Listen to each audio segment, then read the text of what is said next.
அப்போ பரிசுத்தவான்கள் என்றால் என்ன அப்படின்னா, கர்த்தருக்காய் எல்லா விதத்தில் என்ன செய்யணுங்க, உண்மையாய் பரிசுத்தமாக என்ன செய்யணுங்க, வாழணும். அப்போ நான் வேலைக்காரன், நான் இந்த வேலையை மட்டும் கல்யாணத்தை செய்வேன், இந்த அடக்க ஆராதனைகளை செய்வேன், மற்றபடி நான் என்ன செய்வேன், உலக பாவங்களோடு நான் இருப்பேன்னு சொன்னால் கர்த்தருடைய பரிசுத்தவான்களை என்ன செய்ய முடியாதுங்க, இருக்க முடியாது. சரிங்களா? அப்போது பரிசுத்தவான்கள் என்று சொன்னால் கர்த்தருக்கு பயந்து தன்னுடைய பரிசுத்தத்தை காத்து கொள்ளுகிறவர். அல்லேலூயா. கடந்த நாட்கள் நான் ஒரு வசனத்தை வாசித்தேன். அப்போது ஆண்டவர் சொல்கிறாரு, அது நம்முடைய பிரசங்கம் இல்லை, கல்யாணம் பண்ணுறது அப்போ சரியில்லை போல, நல்லதல்ல அப்படின்னு சொல்கிறார். சீசர்கள் சொல்கிறாங்க கல்யாணம் பண்ணுறது நல்லதல்ல அப்படின்னு, கல்யாணம் பண்ணாமையே இருந்துக்கலான்னு சொல்லி. அப்போ ஆண்டவர் சொல்கிறாரு, வரம் பெற்றவர்களை தவிர யாராலும் அப்படி என்ன செய்ய முடியாது, இருக்க முடியாது அப்படின்னு சொல்லி ஆண்டவர் சொல்கிறார். அப்போ என்ன சொல்கிறாருன்னா, என்ன வரம் பெற்றவர்கள்னா, அன்னகர்களாக பிறந்தவர்களும் உண்டு, அன்னகர்கள் ஆக்கப்பட்டவர்களும் உண்டு. சரிங்களா? தங்களை அன்னகர்கள் ஆக்கி கொண்டவர்களும் உண்டு. ஒரு அல்லேலூயா சொல்லுங்களேன். கர்த்தருடைய நாமம் மகிமைப்படட்டும். அன்னகர்களாய் பிறந்தவர்கள் என்று சொன்னால் திருநங்கைகள். சரிங்களா? திருநங்கை அவங்க தான் அன்னகர்களாக பிறந்தவர்கள். அன்னகர்கள் ஆக்கப்பட்டவர்கள்னா, தானியேல் ஒரு அன்னகர். தானியேல் யாருங்க? ஒரு அன்னகர். அப்படியே என்னன்னா, இந்த ராஜ அரண்மனையில் வீரர்கள் இருப்பார்கள். ராஜ அரண்மனையில் யார் இருப்பாங்க? வீரர்கள் இருப்பார்கள். சரிங்களா?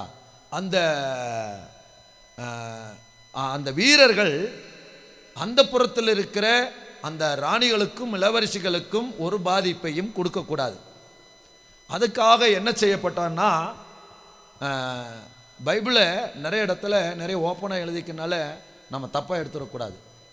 விதை அடிக்கப்பட்டவனும் கோஷமாறப்பட்டவனும் என்ன செய்யக்கூடாது, ஆலயத்துக்குள்ளே வரக்கூடாது அப்படின்ட்டுருக்கு. அப்படின்னா என்னன்னா, இது உங்களுக்கு நிறையா கிராமத்தில் இருக்கிற ஜனங்களுக்கு புரிஞ்சிருக்கும். சரிங்களா? அப்போது அவர்களுக்கு ஆண்மை இல்லாதபடிக்கு அந்த ஒரு காரியத்தை அவர்களுக்கு செய்து விடுவார்கள். அப்போது அவர்கள் என்னதுங்க, எந்த விதத்திலும் என்ன செய்ய முடியாது, திருமணம் பண்ணி இல்லற வாழ்க்கை அவர்கள் என்ன செய்ய முடியாது, வாழ முடியாது. அப்போ அவங்கள அப்படி பண்ணிடுவாங்க. அப்போ அந்த அரண்மனையில் இருக்கிற எந்த ராணிக்கோ இளவரசிக்கோ எந்த தீங்கு என்ன செய்யாது, வராது. சரிங்களா? இதுதான் அன்னகர்கள் ஆக்கப்பட்டவர்கள். தங்களை அன்னகர்கள் ஆக்கி கொண்டவர்கள் உண்டுன்னா ஃபாதர் பெர்க்மன்ஸ் மாதிரி கல்யாணமே பண்ணாமல் கர்த்தருக்காய் கடைசி வரைக்கும் என்ன செய்யுதுங்க, ஊழியம் செய்வது. தங்களை கர்த்தருடைய நாமத்து நிமித்தம் அன்னகர்கள் ஆக்கி. இன்றைக்கி சிபிஎம்மில் என்ன செய்யக்கூடாதுங்க, திருமணம் செய்யக்கூடாது. இந்த பிரதர்ஸ் கல்யாணம் பண்ணக்கூடாது. சாகிற வரையும் அவன் கல்யாணம் பண்ணாமல் இருந்து என்ன செய்யணும், ஊழியம் செய்யணும். இப்படி தான். அப்போது என்ன அப்படின்னா, இந்த வரத்தை கர்த்தர் கொடுத்தா மட்டும்தான் வாழ முடியும். ஒரு அல்லேலூயா சொல்லுங்களேன். அப்போது நம்ம மெசேஜ் இல்லை, நம்ம மெசேஜ் அப்போது பரிசுத்தவான்கள் அப்படின்னா பரிசுத்தமாய் வாழ்கிறவர்கள். அப்போ திருமணம் செய்வது அசுத்தம் அல்ல, திருமணத்தை தேவனே நியமித்திருக்கிறார். ஒரு அல்லேலூயா சொல்லுங்களேன். ஆண்டவரே நியமித்திருக்கிறார். திருமணம் செய்வது பாவம் அல்ல, திருமணத்தை தேவனே நியமித்திருக்கிறார். விவாகம் யாவருக்கும் கனமுள்ளதாயும் விவாக மஞ்சம் அசுசிப்படாததாயும் இருப்பதாக. அப்படின்னா எப்போ விவாக மஞ்சம் அசுசிப்படுனா, மனைவி அல்லாத பெண்ணோடும் கணவன் அல்லாத ஆணோடும் அந்த மஞ்சத்தில் இருந்தால் அந்த மஞ்சம் என்னதுங்க, தீட்டு, அசுசி. சொல்கிறது புரிஞ்சுதுங்களா? அது அசுசி, அது பாவம், அது அருவருப்பு. சரிங்களா? அப்போது அது கர்த்தருக்கு அருவருப்பானது, ஆனால் விவாகம் அருவருப்பானது அல்ல. அல்லேலூயா. அதனால ஆண்டவர் சொல்கிறாரு, வேகிறதை பார்க்கலும் விவாகம் பண்ணுவதே நல்லது. சரிங்களா? அப்போ பரிசுத்தவான்கள் என்று சொன்னால் கர்த்தருக்காக பயபக்தியோடு பரிசுத்தமாய் வாழுகிறதான புனிதர்கள், அவருடைய பரிசுத்தவான்கள். ரெண்டாவது மகாத்மாக்கள். என்னதுங்க மகாத்மாக்கள்? அப்படின்னா மிக சிறந்தவர்கள், எக்ஸலண்ட். மகாத்மாக்கள் என்னதுங்க, மகாத்மாக்கள் என்னதுங்க, மிக சிறந்தவர்கள். நமக்கு இந்திய தேசத்துக்கு சுதந்திரம் வாங்கி தந்தார் யாருங்க? மகாத்மா காந்தி. சரிங்களா? அவர் மகாத்மா காந்தியா? அவர் பேர் காந்தி தான். அவருக்கு முன்னாடி என்னத்தை கொண்டு வந்தாங்க? மகாத்மா. ஏன் அதை கொண்டு வந்தாங்க? எக்ஸலண்ட். மிக சிறந்த மனிதன். ஒரு அலையிலே சொல்லுங்களேன், மிக சிறந்த மனிதன் அப்படிங்கிறக்காகத்தான் மகாத்மா அப்படின்னு சொல்லி அந்த பெயரை கொண்டு வந்தார்கள். மிக சிறந்த, எக்ஸலண்ட் மேன் அப்படின்ற அர்த்தம். சரிங்களா? அப்போ இவர்களுக்குத்தான் என் செல்வம் வேண்டும். அப்போ என் செல்வம் எதுக்குங்க? பரிசுத்தவான்களுக்கும் மகாத்மாக்களுக்கும். சரிங்களா?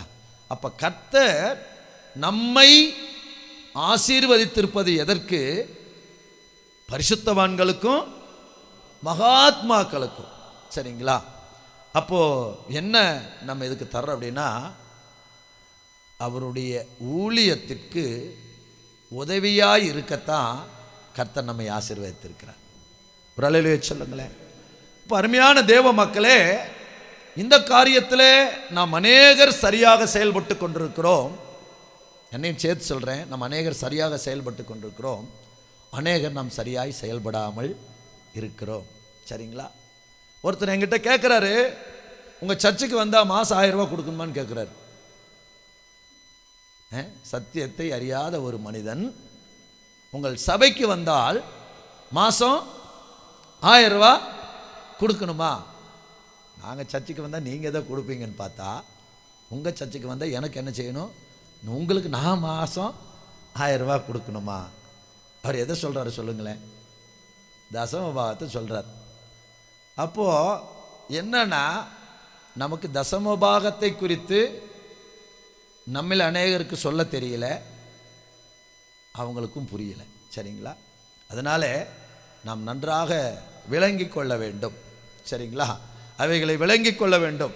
அப்போ கர்த்தர் நம்ம எதற்கு ஆசீர்வதிக்கிறார் என்று சொன்னால், நம்மிடத்தில் இருக்கிற செல்வம் பரிசுத்தவான்களுக்கும் மகாத்மாக்களுக்கும். சரிங்களா? மிகச்சிறந்தவர்கள் என்றால் மகாத்மாக்கள், பரிசுத்தவான்கள் என்றால் கர்த்தருக்கு பயந்து பரிசுத்தமாய் வாழுகிறவர்கள். சரிங்களா? வாசிப்போம்.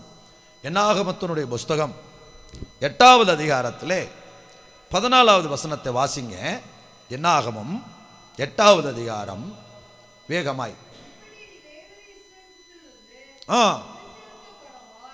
கடவாய் லேவியர் என்னுடையவர்களாய் இருப்பார்கள். ஒரு அல்லேலூயா சொல்லுங்களேன். அப்போ பாருங்க, இப்படி நீ லேவியரை இஸ்ரவேல் புத்திரரிலிருந்து பிரித்தெடுக்க கடவாய், லேவியர் என்னுடையவர்களாய் இருக்க கடவுள். அப்படின்னா ஆசாரிப்பு கூடாரத்தில் பணிவிடை யார் தான் செய்யணுங்க? லேவியர் மட்டும்தான் செய்யணும். யார் செய்யணுங்க? லேவி கோத்திரத்துக்காரங்க மட்டும்தான் செய்யணும். அப்போ லேவி கோத்திரத்துக்காரங்க யாருங்க? பரிசுத்தவான்கள். ஒரு அல்லேலூயா சொல்லுங்களேன். ஏன்னா ஆசாரிப்பு கூடாரத்தில் பரிசுத்தம் இல்லாமல் அவன் உள்ளே போயிட்டானா கர்த்தர் அவனை கொன்றுவார். சரிங்களா? கர்த்தர் என்ன செஞ்சிருவார்? அவனை அடிச்சிருவார். அப்போ அவன் என்ன செய்யணுங்க? லேவி கோத்திரத்துக்காரங்க மட்டும்தான் என்ன செய்யணும்? போகணும். அவர்கள் என்னுடைய. அப்படின்னா லேவி கோத்திரத்துக்காரன் எப்படி வாழணுங்க? ஒரு அல்லேலூயா சொல்லுங்களேன். இப்போ லேவி கோத்திரத்தார் பரிசுத்தமாய் வாழ வேண்டும். இப்போ தேவ ஜனம் பரிசுத்தமாய் வாழ வேண்டும். தேவ மக்கள் பரிசுத்தமாய் என்ன செய்யணுங்க? வாழ வேண்டும். மனம் போன போக்கில் என்ன செய்யக்கூடாது? வாழக்கூடாது. சௌரியத்துக்கு வாழக்கூடாது.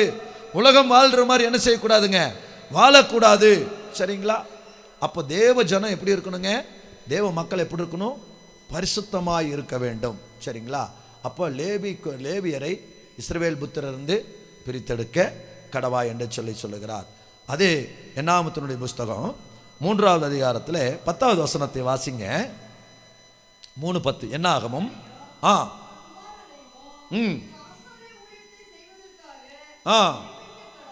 நியமிக்க கடவாய் அந்த ஊழியத்தை போதும். அல்லேலூயா. என்னதுங்க? லேவி கோத்திரத்துக்காரங்க மட்டும்தான் பலிபீடத்தின் வேலை, பலி செலுத்துகிற வேலை, ஆசாரிப்பர் வேலை, தூபம் காட்டுகிற வேலை. சரிங்களா? இதையெல்லாம் என்ன செய்யணுங்க? செய்யணும்.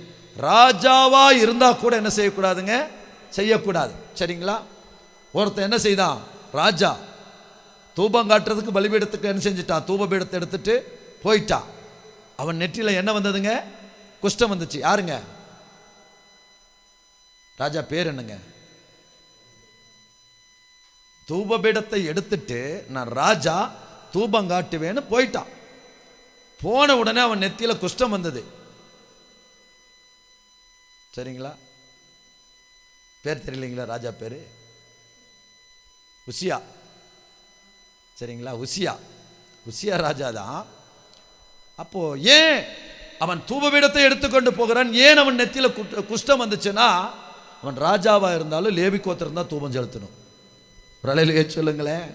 ராஜாவா இருந்தாலும் லேவி கோத்திரத்துக்காரன் தவிர என்ன செய்யக்கூடாதுங்க? வசனத்தை பார்த்தோம். அந்த ஊழியத்தை செய்கிற அந்நியன் கொலை செய்யப்படணும். ஏன் அவனுக்கு குஷ்டம் வந்ததுன்னா, குஷ்டரோகி தேவாலயத்துக்குள்ளே போகக்கூடாது. சரிங்களா? ஆண்டவர் பிரமாணத்தை கொடுத்தார். குஷ்டரோகி எங்கே போகக்கூடாதுங்க? தேவாலயத்துக்குள்ளே போகக்கூடாது. அதனாலே அவனை வெளியே தள்ளினார்கள். உனக்கு குஷ்டம் வந்துச்சு, நீ என்ன செய்யக்கூடாது? ஆலயத்துக்குள்ளே வரக்கூடாதுன்னு வெளியே தள்ளினார்கள். சரிங்களா? அப்போ ராஜாவாக இருந்தாலும் பெரிய அதிகாரியாக இருந்தாலும் அந்நியன் என்ன செய்யக்கூடாதுங்க? லேவி கோத்திரத்தில். அப்போது லேவி ஆசரிப்பு கூடார வேலை யார் மட்டும்தான் செய்யணுங்க? லேவி கோத்திரத்தார் மட்டும்தான் செய்யணும். சரிங்களா? அப்போ பாருங்க, ஆண்டவர் சொல்லுகிறார் எபிரேயர் நிருபத்தில், அருமையான அப்போஸ்தலனாகிய பவுல் எழுதுகிறார், எபிரேயர் 5வது அதிகாரத்தில் 4வது வசனம். எபிரேயர் 5:4.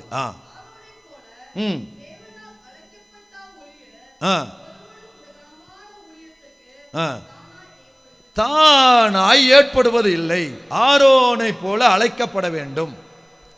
சொல்லுங்களேன். அப்போ ஆரோனை போல கர்த்தர் என்ன செய்யணுங்க? அழைக்க வேண்டும். அப்போ அழைச்சா இந்த ஊழியத்தை செய்யலாம், அழைக்கலைன்னா இந்த ஊழியத்தை செய்யக்கூடாது. ஒரு அலையிலே சொல்லுங்களேன். என்னதுங்க? அழைச்சா என்ன செய்யலாம்? ஊழியத்தை செய்யலாம். ஆரோனை போல கர்த்தர் நம்ம என்ன செய்யணுங்க? அழைக்கணும். சரிங்களா? அதனால் எனக்கு பிரசங்கம் பண்ண தெரியும், பாட்டு பாட தெரியும், ஆராதனை பண்ண தெரியும், அதனால் நான் பாஸ்டர் அப்படின்னு என்ன செஞ்சிடக்கூடாதுங்க? மாறிடக்கூடாது.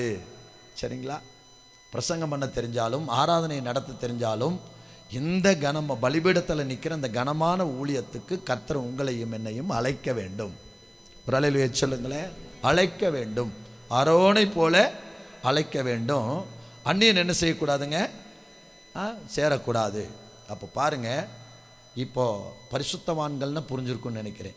கர்த்தருடைய ஊழியத்தை பரிசுத்தம் இல்லாமல் ஒரு மனுஷன் ஊழியத்தை செய்ய முடியாது. லேவி கோத்திரத்துக்காரங்க மட்டும்தான் ஊழியம் செய்யணும். அந்நியன் செய்யக்கூடாதுங்க, ஊழியத்துக்கு வரக்கூடாது. அதில் முக்கியமாக எபிரேயரில் சொல்கிறாரு, இப்போ நான் லேவி கோத்திரத்துக்காரனா? சரிங்களா? நான் லேவி கோத்திரமா? நான் லேவி கோத்திரமா இருக்கனாலே என்ன ஆண்டவர் ஊழியத்துக்கு இது பண்ணார்? இல்லை, அவர் அழைத்தால். ஒரு அலையிலே சொல்லுங்களேன். அவர் நம்மை அழைக்க வேண்டும். நம்ம யூதா கோத்திரமா, லேவி கோத்திரமா, தான் கோத்திரமா நமக்கு தெரியாது. ஆனால் கர்த்தர் உங்களையும் என்னையும் அழைக்க வேண்டும். அல்லேலூயா. அழைத்தால் அவருடைய வேலையை நம்ம என்ன செய்யலாம்? செய்யலாம். ஆனால் வேதத்தில் லேவி கோத்திரத்துக்காரங்க மட்டும்தான் என்ன செய்யணுங்க? ஊழியம் செய்யணும். சரிங்களா? என்னாகமத்தின் புஸ்தகம் 18வது அதிகாரம் 20வது வசனம். வேகமாய் வாசிங்க, நமக்கு நேரம் இல்லை, வேகமாக போகலாம். என்னாகும் 18:20. என்னாகும் 18:20. வாசிங்க வாசிங்க வாசிங்க.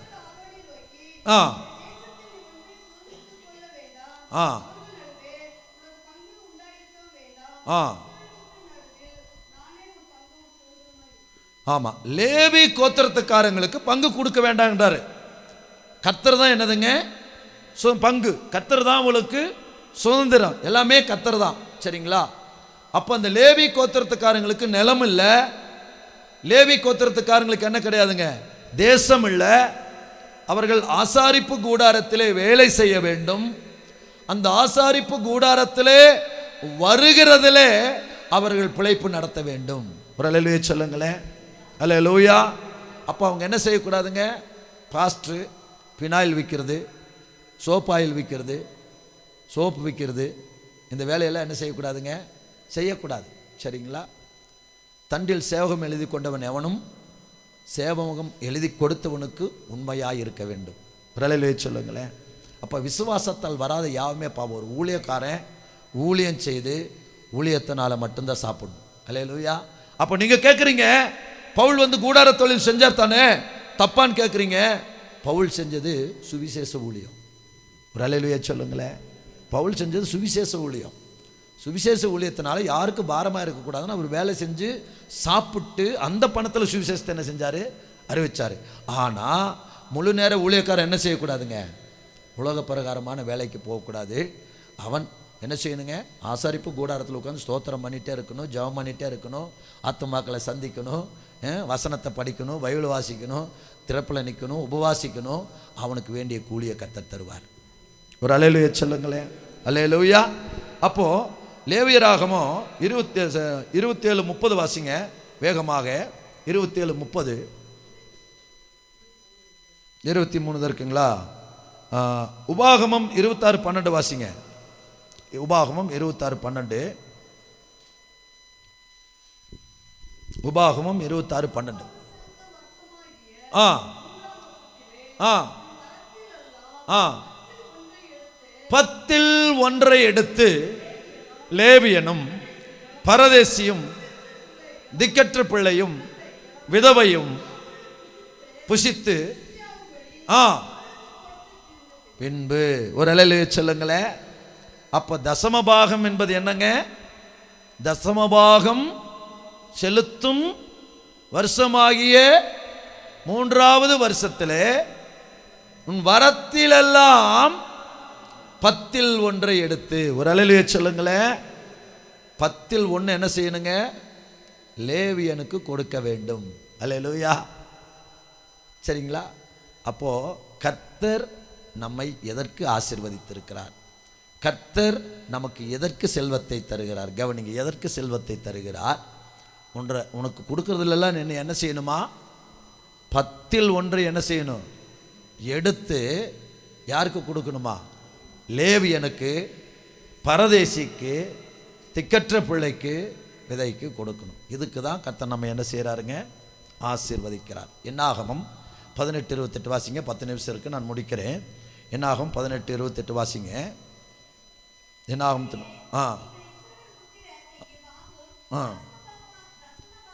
பாருங்க. அதாவது இஸ்ரவேல் ஜனங்க தங்களுடைய வரத்திலெல்லாம் 10 ஒரு அல்லேலூயா சொல்லுங்களேன். இப்போ அவங்களுக்கு இஸ்ரவேல் ஜனங்களுக்கு விளைச்சல் இருக்கிறது. ஒரு 100 மூட்டை கோதுமை விளையுது. அப்போ எத்தனை மூட்டை லேவியனுக்கு ஆசரிப்பு கூடாரத்துக்கு கொடுக்கணுங்க? 10 மூட்டை கொடுக்கணும். புரிஞ்சுதுங்களா? 10 100க்கு 10 என்ன செய்யணும்? லேவியனுக்கு கொடுக்கணும். சரிங்களா? ஆசரிப்பு கூடாரத்துக்கு கொடுக்கணும். நம்முடைய வரத்திலெல்லாம் என்ன செய்யணுங்க? 10 என்ன செய்யணும்? கொடுக்கணும். சரி, இது யாருடைய கட்டளைங்க? இது யாருடைய கட்டளை? தேவனுடைய கட்டளை. சரிங்களா? 10 நாம் கொடுக்கணும். சரி, இப்போ 10 இப்போ 100 மூட்டை கோதுமை உங்களுக்கு விளைஞ்சது. நீங்கள் 10 மூட்டை கொண்டு வந்து எங்கே கொடுத்துட்டீங்க? தேவாலயத்துக்கு கொடுத்துட்டீங்க. இப்போ உங்கள் கையிலிருந்து லேவியனாகி நான் வாங்குறேன். சரிங்களா? முதல்ல வாசித்த வசனம் இஸ்ரவேல் புத்திரர் கொடுக்கணும். சரிங்களா? ஆனால் என்னாகும் 18:8 இஸ்ரவேல் புத்திரர் கையிலிருந்து வாங்கும் தசமபாகமாகிய உங்கள் பங்குகளில் எல்லாம் நீங்களும், யாருங்க? பாஸ்டர். புரிஞ்சதுங்களா? லேவியன் அவனும் என்ன செய்யணுமா? பாசிங்க.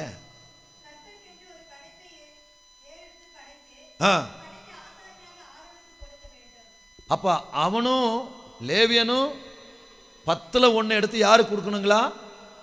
ஆசாரியனுக்கு கொடுக்கணும். அப்ப இந்த ஆசாரியன் யாரு?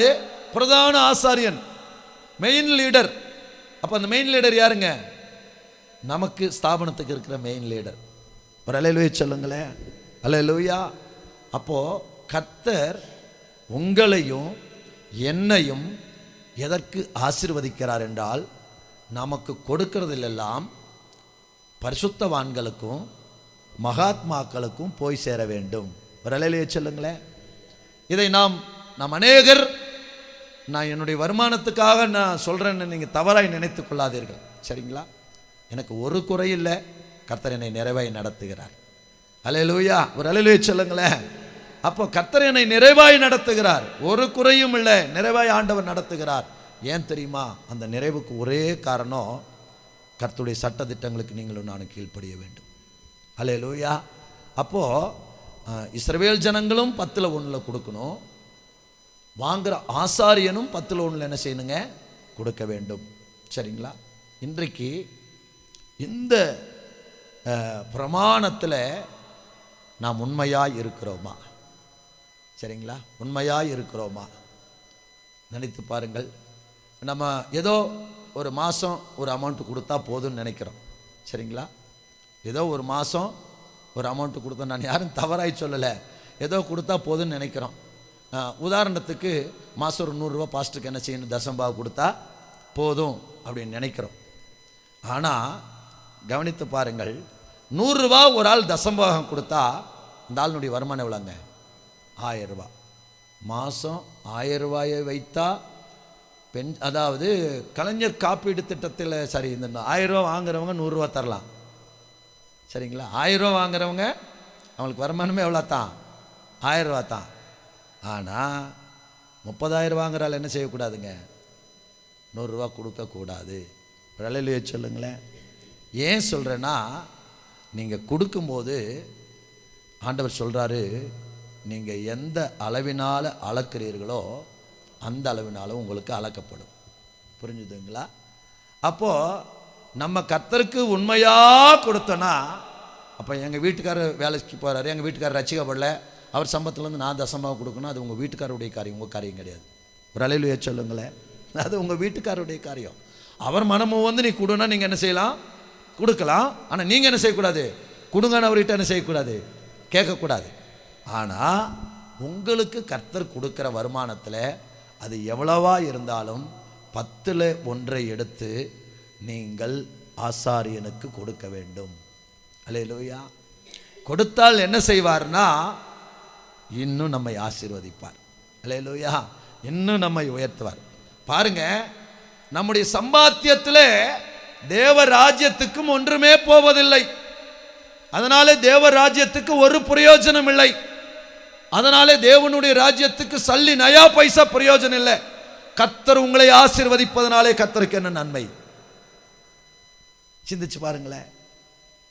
நீங்க வாங்குறீங்க, நீங்க சாப்பிடுறீங்க, நீங்க சம்பாதிக்கிறீங்க, நீங்க வைக்கிறீங்க, நீங்க உங்களுக்கு வேண்டியது செய்றீங்க. ஆனால் தேவ ராஜ்யத்துக்கு என்ன செய்யலைங்க? ஒண்ணுமே போகலை. அப்படின்னா கர்த்தர் உங்களை ஆசீர்வதிக்கிறதுனாலே கர்த்தருக்கு என்ன பிரயோஜனம்? அல்லேலூயா. அதுதான் சங்கீதக்காரன் சொல்றான், பரிசுத்தவான்களுக்கும் மகாத்மாக்களுக்கும் வேண்டியதாக இருக்கிறது.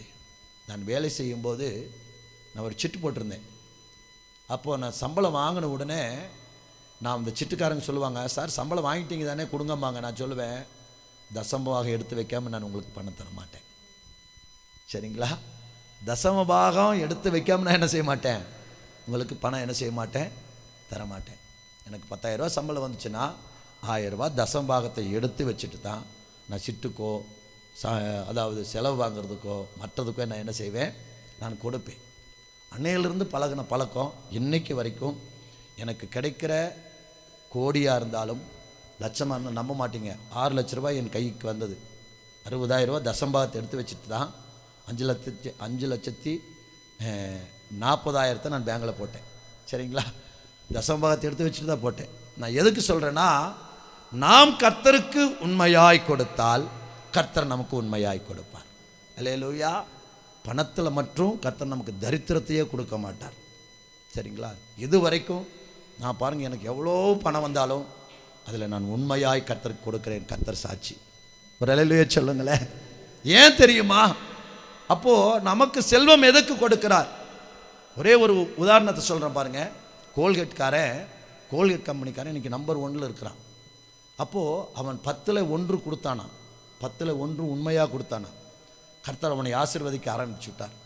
கடைசியில் பார்த்தீங்கன்னா அவனுக்கு பணங்கள் பயங்கரமாய் வந்ததுனால அவன் என்ன பண்ணானா, அவன் 1% அவனுக்கு வச்சுட்டு 9% ஊழியத்துக்கு கொடுத்தானா.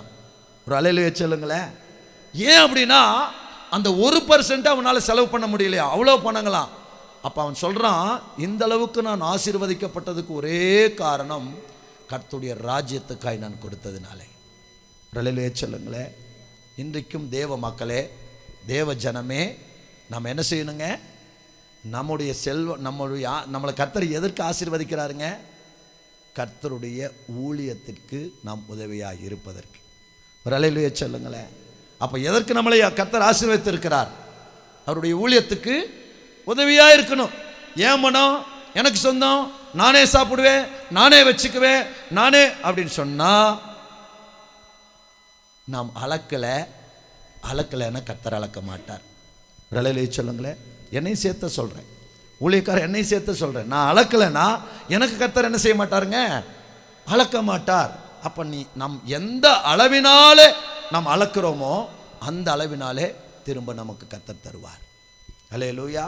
அதனால கர்த்தர் 10,000 கொடுத்து சோதிச்சு பார்ப்பார், 20,000 கொடுத்து சோதிச்சு பார்ப்பார், 50,000 கொடுத்து சோதிச்சு பார்ப்பார், லட்சத்தை கொடுத்து சோதிச்சு பார்ப்பார், 10 லட்சத்தை கொடுத்து சோதிச்சு பார்ப்பார், 1 கோடி கொடுத்து சோதிச்சு பார்ப்பார். புரிஞ்சுதுங்களா? 10,000ல் 1000 ரூபா ஈஸியாக எடுத்து வச்சிடலாம். 1 கோடியில் 10 லட்சம் ரூபா, ஐயோ 10 லட்சம் இருந்தால் என்னென்ன செய்யலாம், என்னென்ன பிளான் போடுவோம். ஆனால் கர்த்தர் என்னன்னா, இந்த 10,000ல் ஃபஸ்ட்டு டெஸ்ட் நமக்கு. புரிஞ்சுதுங்களா? இந்த 10,000ல் நம்ம உண்மை இல்லைன்னா அதுக்கப்புறம் 20,000 கர்த்தர் என்ன செய்ய மாட்டார், நம்மளை கொண்டு போக மாட்டார். நீங்கள் வேணா யோசிச்சு பாருங்களேன். அப்போ அப்படி தான் அந்த கோல்கேட் கம்பெனிக்காரனை கர்த்தர் என்ன செய்தாருங்க, ஆசீர்வதித்தார். சரிங்களா? அப்போ நம்முடைய வாழ்க்கையில் நமக்கு கொடுக்குற ஆசீர்வாதம் எதுக்குங்க, ஊழியர்களுக்கு, ஊழியத்தை தாங்குவதற்கு. சரிங்களா? ஊழியத்தை தாங்குவதற்கு. இன்றைக்கு பாருங்கள், ஸ்தோத்திரம், நம்முடைய வலது கை கொடுக்கறது இடது கைக்கு தெரியக்கூடாது. அதனால் வெறும் தசமபாகத்தை மட்டுமல்ல, யாராருக்கு நான் உதவி செய்கிறேன், மாதம் ஆஃபரிங் தர்றேங்கிறது கர்த்தர் அறிந்திருக்கிறார். அல்லேலூயா. அதனால் ஒன்று சொல்லுவேன், என்னுடைய பணத்தில் எனக்கு பிளஸ்ஸிங்குக்கு காரணமும், என்னுடைய பணத்தில் எனக்கு தரித்திரம் இல்லாமல் என்னை ஆசீர்வதிக்கிறதுக்கு காரணம், கர்த்தர் எவ்வளோ கொடுத்தாலும் அதில் கர்த்தருக்கு நான் உண்மையை தசமமாக கொடுக்குறேன். விரலையே சொல்லுங்களேன். அப்போது நாம் கொடுக்க வேண்டும். நாம் கொடுக்கும்போது தான் பாருங்கள், இப்போ நான் எனக்கு வர்ற வருமானத்தில் நான் பிரதான ஆசாரியன்னா யார், நம்ம தலைவர், லீடர், அவருக்கு நம்ம கொடுக்கலன்னா அவர் என்ன செய்ய மாட்டாருங்க. இப்போ ஜாய் ஃபஸ்ட்டு அவர் சொல்கிறாரு, 80,000 எனக்கு வரும்போது அதை நான் என்ன செய்வேன், இல்லாத ஊழியக்காரர்களுக்கு தருவேன். அவருக்கு 80,000 எப்படி வரும், வானத்தில் இருந்தால் விடும், எப்படி வருங்க? இங்கே இருக்கிற ஒவ்வொரு சபைகளும் மாதம் தசம பாகத்தை அனுப்புனா அவங்க வர்ற அமௌண்ட் பிரித்து என்ன செய்வாங்க, அவங்களுக்கு சேலரியாக எடுப்பார்கள். அதனால தான் ஆண்டவர் சொல்கிறாரு, நீ இஸ்ரவேல் ஜனங்கள் இடத்துல வாங்குற 10ல் 1 எடுத்து என்ன செய்யணும், ஆசாரியனாகி ஆரோனுக்கு கொடுக்க வேண்டும். அப்படின்னா இல்லைன்னா ஆரோனுடைய பிழைப்பு என்ன செஞ்சிருங்க, இல்லாமல் போய்விடும். அதனால் எனக்கு அருமையான தேவ ஜனமே, தேவ பிள்ளைகளே, நம்முடைய வாழ்க்கையில் நாம் அதை கர்த்தருக்கு கொடுக்குறோம், மனுஷனுக்கு அல்ல. சரிங்களா? யாருக்கு கொடுக்குறோம், கர்த்தருக்கு கொடுக்குறோம். கர்த்தருக்கு நம்ம உண்மையாக கொடுத்தோன்னா கர்த்தர் நம்ம கொடுக்கறதுக்கான ஆசீர்வாதத்தை திரும்ப நிச்சயம் என்ன செய்வாருங்க, தருவார். நம்ம பாஸ்டருக்கு கொடுக்கல, ஆண்டவருக்கு கொடுக்குறோம். இப்போ ஆண்டவர், அப்போ நம்மளை எதற்கு கர்த்தர் ஆசீர்வதிக்கணும்னா அவருடைய ராஜ்யத்தை, அவருடைய ஊழியத்துக்கு உதவியாக இருப்பதற்கு. சரிங்களா? இப்போ எனக்கு வர்றது யாருக்குமே தெரியாது. எனக்கு மாதம் 50,000 வருதா, 1 லட்சம் வருதா, எவ்வளோ வருதுன்னு யாருக்குமே என்ன செய்யாதுங்க, தெரியாது. ஆனால் கர்த்தருக்கு தெரியும். ஒரு அலையிலே சொல்லுங்களேன், ஆண்டவருக்கு தெரியும். அதில் நான் உண்மையாக கொடுத்தேன்னா ஆண்டவர் 1 லட்சம் இல்லை, பல லட்சங்களை தருவார். அல்லேலூயா. இதில் நான் உண்மை இல்லைன்னா கர்த்தர் நிச்சயமாக அடுத்த ஸ்தானத்துக்கு, ஸ்டேஜுக்கு என்ன செய்ய மாட்டார், கொண்டு போக மாட்டார். அப்போ நம்மை ஆசீர்வதிக்கிறனுடைய நோக்கம் அவருடைய ஊழியத்துக்கு நாம் உதவியாக இருப்பதற்கு. அல்லேலூயா. ஒரே ஒரு வசனத்தை நாம் வாசித்து ஜெபிக்கலாம். மல்கியா புஸ்தகம், மல்கியாவினுடைய புஸ்தகம் 3வது அதிகாரத்தில் 10வது வசனம். நாம் இந்த தீர்மானங்களில் இருக்கிறோமா? இன்றைக்கு நாம் நிறைய பேர் வாசிங்க. ஆ ஆ ஆ ஆ ஆ வாசிங்க, இதெல்லாம் விட்டுறலாம். வாசிங்க. 10வது வசனம் அதான் நீங்கள் வாசிங்க. 10வது வசனம்.